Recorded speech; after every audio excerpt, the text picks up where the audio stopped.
Le renvoi de Louvas Nirina Nourmaj de son poste de porte-parole et directrice de la communication internationale de la présidence apparaît comme la seule solution pour apaiser la situation dans le monde universitaire à Madagascar, selon un enseignant-chercheur de l'université d'Antananarivo, suite aux propos déplacés de cette dernière sur les professeurs locaux. Des élus et représentants locaux dont le maire de Nouspi soutiennent activement le projet controversé de Green Madaland à Noussakati, malgré l'annulation officielle du bail de l'entreprise en 2019 et les soupçons d'expulsion massive.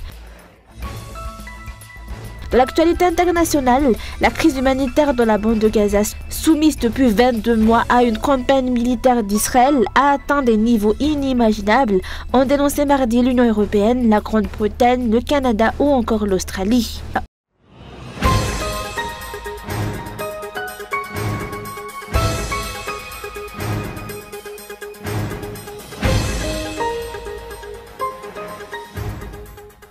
Le renvoi de la porte-parole de la présidence et directrice de la communication internationale, Louvas Nirina Nourmaj, de son poste, apparaît comme la seule solution pour apaiser la situation dans le monde universitaire à Madagascar, a déclaré un enseignant-chercheur, réagissant à ces propos, selon lesquels il n'y aurait plus de professeurs compétents à Madagascar.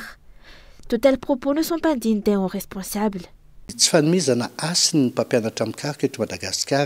Un minimum de mesures devrait être pris, la révocation de cette porte-parole si les dirigeants veulent montrer qu'ils se préoccupent réellement de l'enseignement supérieur. Soit elle démissionne, soit elle est renvoyée. C'est le seul moyen de calmer et d'apaiser les tensions entre la communauté enseignante et le régime. Elle n'est pas la première à être sanctionnée pour incompétence, on l'a vu avec l'abrogation d'une directrice durant l'affaire d'empoisonnement à Amboui-Malaz. Ce n'est pas la première fois que le régime Radziwiłł néglige l'éducation et l'enseignement, selon les explications. Il suffit de rappeler le refus d'écouter les diplômés des grandes écoles de formation d'enseignants, pourtant qualifiés, qui réclament le recrutement dans la fonction publique. La ministre responsable a, elle, accusé l'opposition d'être à l'origine de ces revendications. Elle ne reconnaît pas ses erreurs et ne prend pas ses responsabilités, rejetant l'échec sur les autres. À cela s'ajoute l'état déplorable des infrastructures éducatives dans de nombreuses régions de l'île. Beaucoup d'enfants malgaches étudient sous les arbres. Le retard dans le versement des bourses universitaires est devenu une mauvaise habitude pour les étudiants. Les enseignants-chercheurs sont également sous-valorisés, sans parler du non-paiement de leurs heures supplémentaires. Et ce sont encore ces mêmes chercheurs qui restent silencieux, qui sont qualifiés d'incompétents. Or, les professeurs malgaches sont des experts et sont à la hauteur de leurs homologues étrangers, a affirmé aujourd'hui cet enseignant-chercheur.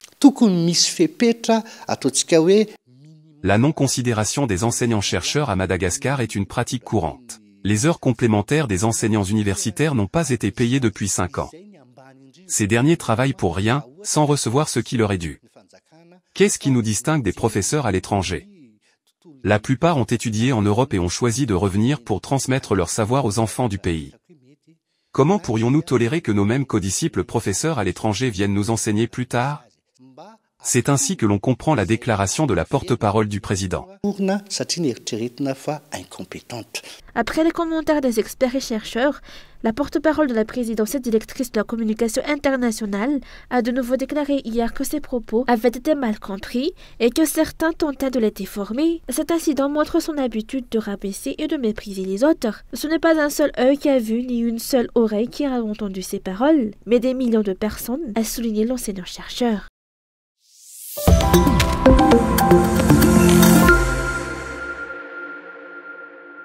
Comme déjà rapporté dans nos précédentes éditions, des fonctionnaires, des élus et des représentants nommés déploient tous leurs efforts pour faire avancer le projet de l'entreprise Green Madaland sur l'île de Sakati. Des images circulant sur les réseaux sociaux montrent clairement le maire de Nouspi, en compagnie de représentants de l'entreprise, s'efforçant de convaincre la population d'accepter ce projet et portant même l'uniforme de Green Madaland.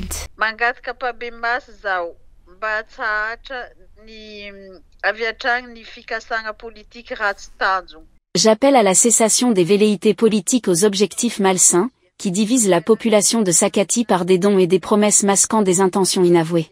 Le rôle du maire est d'unir la population, de protéger les intérêts communs et de rester impartial. Or, ce n'est pas ce que nous observons aujourd'hui. Le maire apporte ouvertement son soutien à une entreprise dont les actions restent opaques. Ces agissements ne favorisent pas l'apaisement, au contraire, ils exacerbent tensions et suspicions. La commune a longtemps laissé Sakati à l'abandon, Pour des raisons purement politiques, elle se souvient soudainement de son existence. Les habitants de Sakati méritent du respect, et non une attention passagère motivée par des intérêts partisans.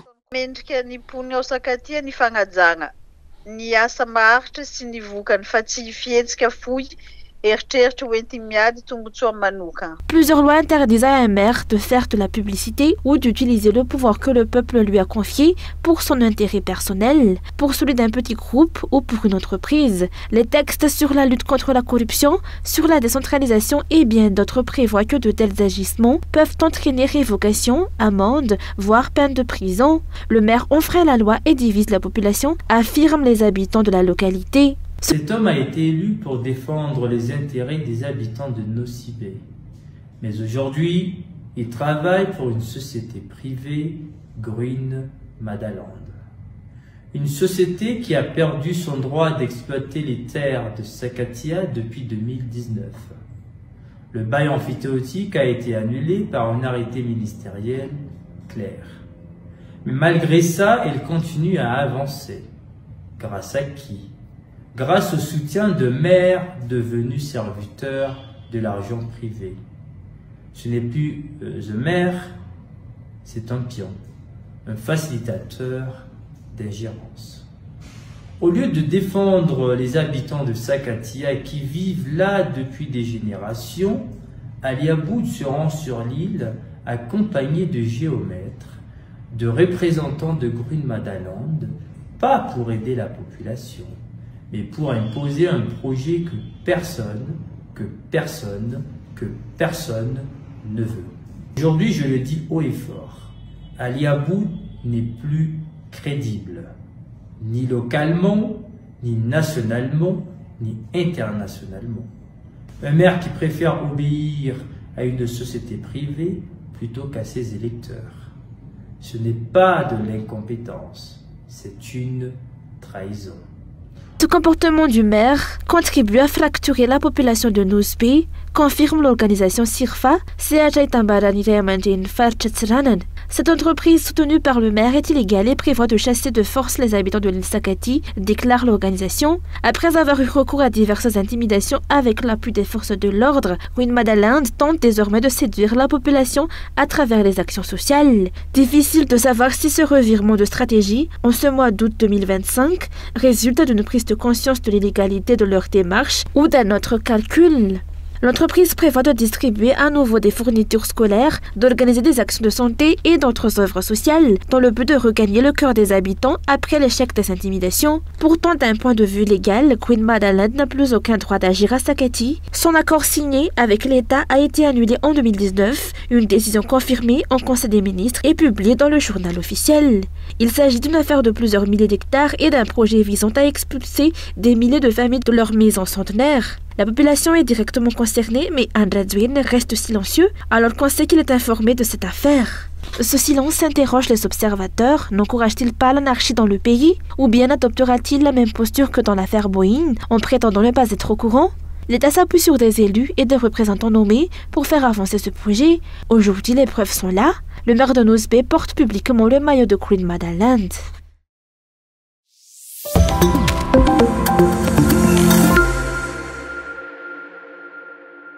Du sommet de la SADC, Madagascar n'a pas encore su tirer pleinement parti des avantages économiques que devrait lui procurer son adhésion à cette organisation régionale.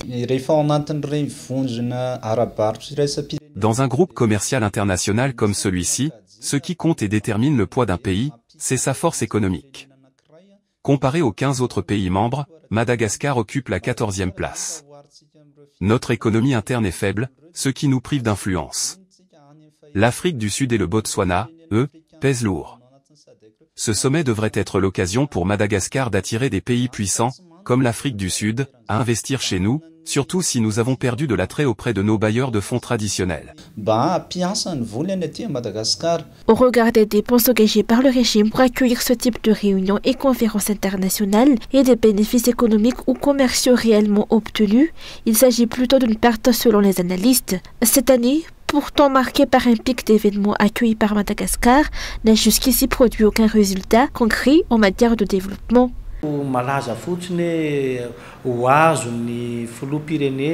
On se vante que le président malgache va présider la SADC et que Madagascar accueillera le sommet de la SADC. Mais, pour moi, en tant que jeune et leader de jeunes, les intérêts pour le pays et pour sa population ne sont pas clairs. Jusqu'ici, on ne sait pas où l'on va, ni comment. On constate que beaucoup de jeunes sont sans emploi, et ce n'est pas une critique infondée, mais la réalité. La malnutrition est très présente, et la vie de la population reste difficile. Si cela continue, cela risque de provoquer une nouvelle crise sociale dans le pays. Accueillir un sommet et assurer la présidence tournante de la SADC représente en théorie des avantages pour Madagascar, mais jusqu'à présent, au vu des sommets déjà organisés, le régime actuel ne semble pas orienter ses efforts vers la recherche de l'intérêt national et l'amélioration de l'économie grâce aux relations internationales. L'accent est davantage mis sur la communication et l'image, réduisant ainsi les chances et l'espoir que de tels événements puissent réellement profiter au pays.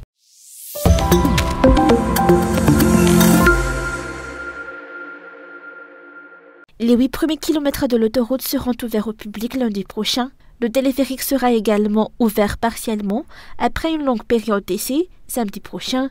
Quant au stade Baria présenté comme étant aux normes, il n'a toujours pas obtenu l'homologation de la CAF. Ces projets ont englouti une part considérable de l'argent public, soit près de 5 000 milliards d'ariages, dont 340 milliards pour le stade Baria, environ 733 milliards pour le téléphérique et 4 000 milliards pour la construction de l'autoroute. Le pays ne serait pas dans une telle détresse si ces sommes colossales avaient été investies dans des infrastructures capables de générer un développement pour tous, estime un analyste politique.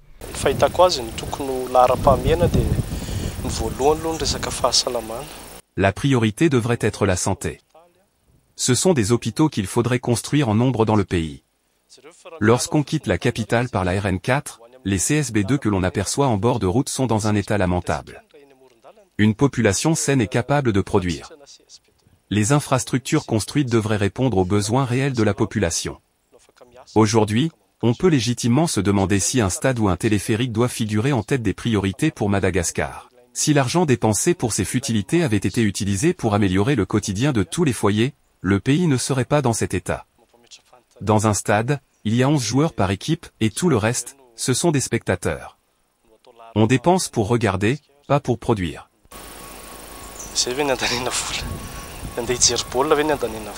Selon l'analyste, ces infrastructures de prestige qui ne stimulent pas l'économie laisseront une dette que devront assumer les générations futures. Nous, citoyens, allons subir cette dette. Le manque de considération des dirigeants pour les priorités des 30 millions d'habitants fera peser le fardeau sur tout le monde. Lorsqu'une personne ou une banque accepte de vous prêter de l'argent, c'est qu'elle y trouve son intérêt. Mais comment éviter que le pays ne s'effondre et que son peuple n'en pâtisse ? Avec un PIB par habitant qui n'atteint même pas $100, moins la dette, que deviendra Madagascar ? Pour ce dernier, ces projets ne se contentent pas de dilapider les ressources publiques. Leur réalisation est lente et ils ne sont pas conçus pour les malgaches, mais pour offrir une vitrine aux dirigeants lors de la venue d'invités étrangers. La population, conclut-il, doit se réveiller et refuser de continuer à être dupée par les dirigeants qui l'endettent. Les employés et la majorité des opérateurs économiques membres de l'ORTU, l'Office régional de tourisme du Sud-Ouest, dénoncent de nombreux problèmes et diverses lacunes imputées à la mauvaise gestion de l'Office. De multiples irrégularités sont signalées, ce qui a conduit à la suspension de son conseil d'administration. En 18 mois, on a eu une seule assemblée générale, ce qui est contre les statuts. Toujours, le bilan foncier a été reporté. Le jour où le bilan foncier a été présenté, c'est-à-dire le 11 juillet 2025, on parle du bilan foncier 2024. Il a été présenté le 11 juillet 2025. Mais malgré présenté non conforme, avec beaucoup de discordance entre le PTA et entre ce qui a été réalisé. Donc les opérateurs, la majorité des opérateurs aujourd'hui, tout le monde a des procurations, on représente exactement 42 opérateurs qui ont tous signé sur ce papier. 42 sur 70 membres, donc c'est déjà la majorité. Donc on a adopté en AGE la résolution de dissoudre le conseil d'administration. De son côté, le ministère du Tourisme et de l'Artisanat a publié une note maintenant en place de conseil d'administration, une décision qui fit craindre aux opérateurs une ingérence politique et des pressions sur les entrepreneurs. Donc à 80%, on était surpris par une note ministérielle qui dit on maintient le CA sortant. Ce qui revient à ma question, à la question de tous les opérateurs. Selon l'article 1 du statut de l'ORTU, l'ORTU s'interdit formellement toute activité ou discussion à caractère politique. Aujourd'hui, nous, la majorité des opérateurs touristiques à Touléar sont des étrangers. Donc, normalement, on est apolitique, on ne fait pas de la politique. La tension est donc palpable entre les acteurs du tourisme dans le sud-ouest et le ministère du Tourisme et de l'Artisanat. Les opérateurs affirment par ailleurs qu'ils ne collaboreront plus avec aucune des personnes nommées par le ministère.